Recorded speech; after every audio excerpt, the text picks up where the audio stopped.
എപ്പോഴൊക്കെ സ്ത്രീകളെ ത്വലാഖ് ചൊല്ലാം, എപ്പോൾ ചൊല്ലാൻ പാടില്ല എന്ന് ഈ ആയത്തും ഇനി പറയാൻ പോകുന്ന ഹദീസും നമുക്ക് മനസ്സിലാക്കി തരുന്നതാണ്. അബ്ദുല്ലാഹ് ഇബ്നു ഉമർ റളിയല്ലാഹു അൻഹു ഒരിക്കൽ അദ്ദേഹത്തിൻ്റെ ഭാര്യയെ ത്വലാഖ് ചൊല്ലുകയുണ്ടായി.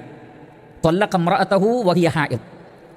അവൾ ഹൈളുകാരിയായിരിക്കെ, ആർത്തവകാരിയായിരിക്കെയാണ് അബ്ദുല്ലാഹ് ഇബ്നു ഉമർ റളിയല്ലാഹു അൻഹു അവരെ ത്വലാഖ് ചൊല്ലിയത്. അപ്പോൾ നബി സല്ലല്ലാഹു അലൈഹി വസല്ലമക്ക് ഈ ഒരു വാർത്ത ഉമർ ബിൻ ഖത്താബ് റളിയല്ലാഹു അൻഹു എത്തിച്ചു കൊടുത്തു.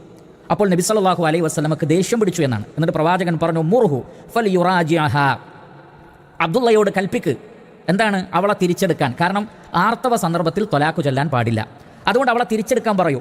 സുമ്മ ലിയുംസിക്ഹാ ഹത്താ തത്ഹുറ സുമ്മ തഹീള സുമ്മ തത്ഹുറ സുമ്മ ഇൻശാഅ അംസക ബഅദു വ ഇൻശാഅ ത്വല്ലഖ ഖബ്ല അൻ യമസ്സ ഫതിൽകൽ ഇദ്ദത്തു അല്ലതി അമറല്ലാഹു അൻ തുതല്ലഖ ലഹൻ നിസാ. നബി സല്ലല്ലാഹു അലൈഹി വസല്ലം പറഞ്ഞു, അവളെ തിരിച്ചെടുക്കണം. എന്നിട്ട് അവൾ ശുദ്ധിയാകുന്നതുവരെ കാത്തു നിൽക്കുക. വീണ്ടും അവൾക്ക് ആർത്തവമുണ്ടാകട്ടെ, അതിനുശേഷം വീണ്ടും അവൾ ശുദ്ധിയാകട്ടെ. പിന്നീട് മറ്റൊരു ആർത്തവം വരുന്നതിന് മുമ്പ് ഒന്നുകിൽ അവളെ ത്വലാഖ് ചൊല്ലുക, അല്ലെങ്കിൽ അവളെ തിരിച്ചെടുക്കുക.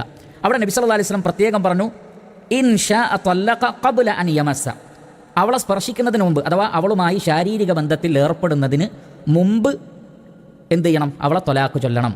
എന്നാൽ അവളുമായി ഒരു ശുദ്ധി സന്ദർഭത്തിൽ അവളുമായി ശാരീരിക ബന്ധത്തിൽ ഏർപ്പെട്ടാൽ അപ്പോഴും ത്വലാഖ് ചൊല്ലാൻ പാടില്ലാത്തതാണ്.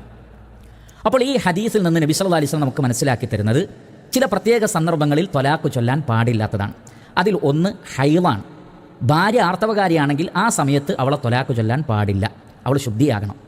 ഇനി ശുദ്ധിയായാൽ പോലും ശുദ്ധിയായതിനു ശേഷം അവളുമായി ശാരീരിക ബന്ധത്തിൽ ഏർപ്പെടുന്നതിന് മുമ്പ് ത്വലാഖ് ചൊല്ലണം. ശുദ്ധിയായി അവളുമായി ശാരീരിക ബന്ധത്തിൽ ഏർപ്പെട്ടാൽ അപ്പോഴും ആ ശുദ്ധികാലത്ത് പിന്നെ അവളെ ത്വലാഖ് ചൊല്ലാൻ പാടില്ല. അതേപോലെ തന്നെ ഹൈളിൻ്റെ സ്ഥാനത്ത് നിൽക്കുന്നതാണ് നിഫാസ്, പ്രസവരക്തം. അപ്പോൾ പ്രസവരക്തമുള്ള സന്ദർഭത്തിലും അവളെ എന്ത് ചെയ്യാൻ പാടില്ല, ത്വലാഖ് ചൊല്ലാൻ പാടില്ലാത്തതാണ്. അങ്ങനെ ആരെങ്കിലും ത്വലാഖ് ചൊല്ലിയാൽ അത് ബിദഅത്തായ ത്വലാഖാണ് എന്ന് പണ്ഡിതന്മാർ വിശദീകരിച്ചിട്ടുണ്ട്.